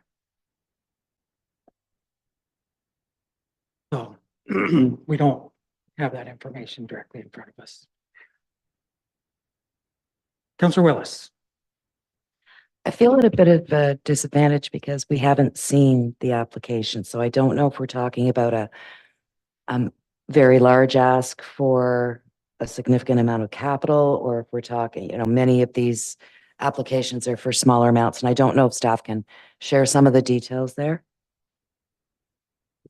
Through you, Your Worship, to Councillor Willis. So there's we've received the application on April 2nd.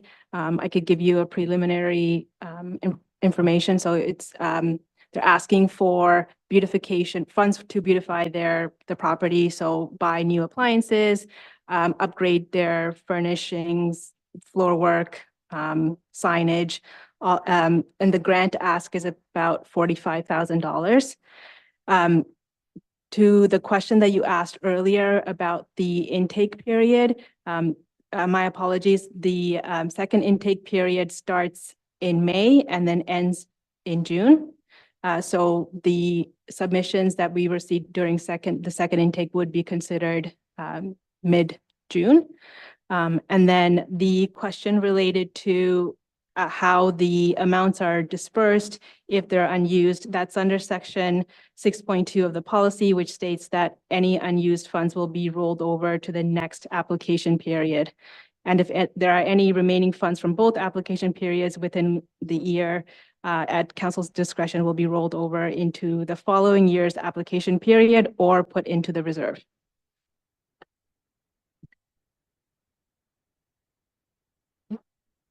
Thank you for that clarification too. That proves my memory is not quite as good as it was.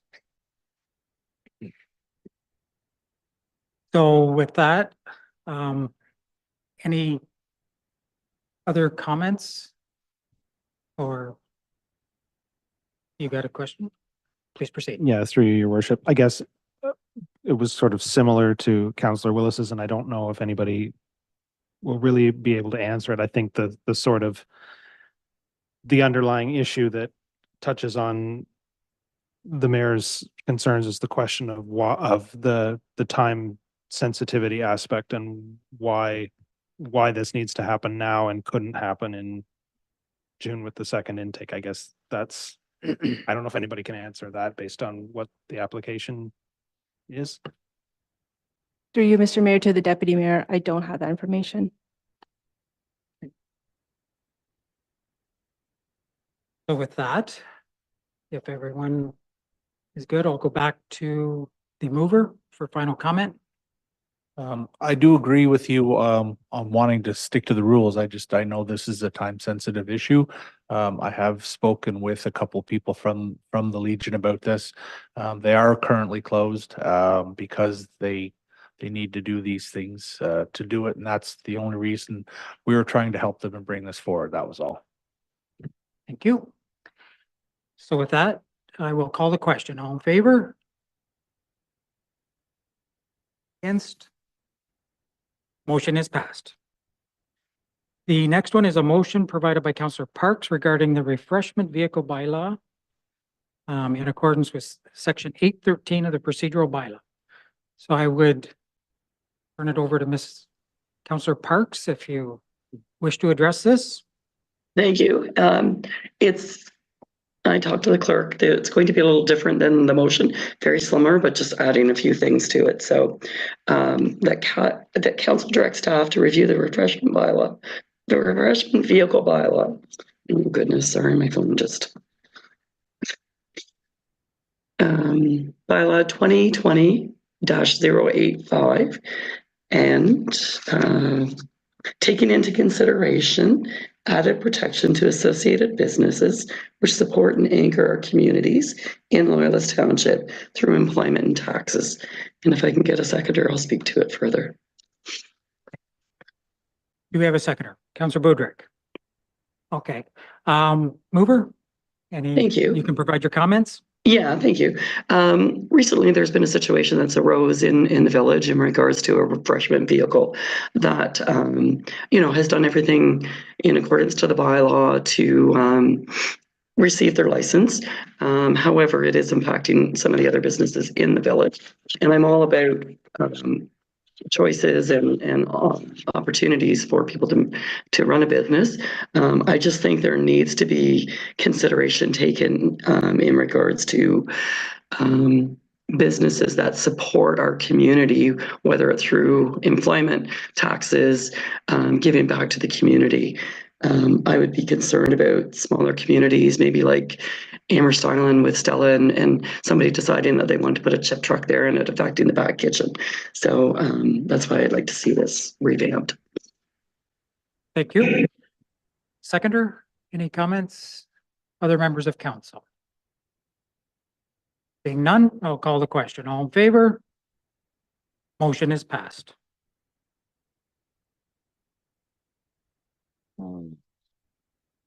Are there any other notices of motion this evening? Being none, Are there any direct motions to be brought forward this evening? Being none, consent agenda. Any member before the motion is considered, to consider all items on the consent agenda is voted on shall identify any items which they wish to speak to, and the matter shall be extracted from the consent agenda and be dealt with separately. Are there any items any member wishes to extract this evening? Councillor Proderick. You just extract 15.2, please. 15.2. Okay. Any other items wish to extract? Being none, do I have a motion for the remaining items on the consent agenda? Councillor Proderick. That all items in the consent agenda dated April 9th, 2024 be approved as presented, except and that the necessary action be taken except for item 15.2. So moved. Do we have a seconder? Deputy Mayor, any comments from the mover? Seconder? Other members? Call the question. All in favor? Motion is passed. And 15.2, Councillor Proderick. If I could just ask staff a really simple question, I promise. In the areas on the report card where there was nothing to report, can you maybe give me a general expansion on, is there something being done or you just haven't started or whatever, however you want to do it? Yeah, so through you, Mr. Mayor. It would probably depend on the specific item. So I know there's a few in there that do have nothing to report. As it is a report card focusing on the past year, in previous years, we may have worked on an item, but there was nothing done this year. And then there is a number of items in there that we just haven't started yet. The Resilient Climate Action Plan is set up as a long-term goal with a number of objectives, and it's not the intent to complete everything right away within that plan, but it is used as a policy document to guide future decisions. And so that's why some items just haven't been started yet. Thank you. With that, I would entertain a motion for 15.2. Deputy Mayor. I move that the report from the Engineering and Environment Division, April 9th, 2024, Resilient Loyalist Township Climate Action Plan 2023 report card be received for information. So moved, seconded by Councillor Parks. Comments from the mover, seconder? Anyone else? Call the question. All in favor? Motion is passed. Thank you. Announcements. Are there any announcements by members this evening? Councillor Proderick. I have two, actually. I want to congratulate the Loyalist U11 Jets hockey team who made it to the Ontario semifinals this past weekend. Great season for them. I would also like to congratulate Annie Neiman. She's a grade 8 student at Our Lady of Mount Carmel, who this past weekend became the national champion in wrestling for the 63 kilogram category, having moved up. I guess from grade school to the bigger kids. And her parents are Marcus and Ashley Neiman, and longtime coaches with the Kingston Wrestling Club. So hopefully Annie's on the road to wherever it goes in 20, whatever's next, Olympics or whatever. Paris, I'm told. Okay, thank you. Thank you. Are there any other announcements this evening from council? I have one announcement. Due to conflicts in scheduling, the next meeting for April 23rd, in order to meet the procedural bylaw, we will be holding that virtually for council and residents or anyone wishing to attend or speak. It will be held virtually, same time and same date. Just we will be virtual instead of in person. That just alleviates all the conflicts. So with that, if that's all that's left is a motion to adjourn. Oh, the confirmatory bylaw. You're right. Do we have a mover for the confirmatory bylaw? Deputy Mayor? Through you, your worship, I move that bylaw 2024-52 to confirm the proceedings of Council of Loyalist Township be enacted and passed, and that the mayor and clerk be authorized to sign and seal. So moved. Seconded by Councillor Broderick. All in favor?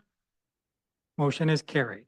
And now we can do an adjournment. Do I have a mover for adjournment? Councillor Willis. Move that the meeting now adjourn at 8:10 PM. So moved. Seconded by Councillor Parks. All in favor? Motion is passed. We are adjourned. Thank you.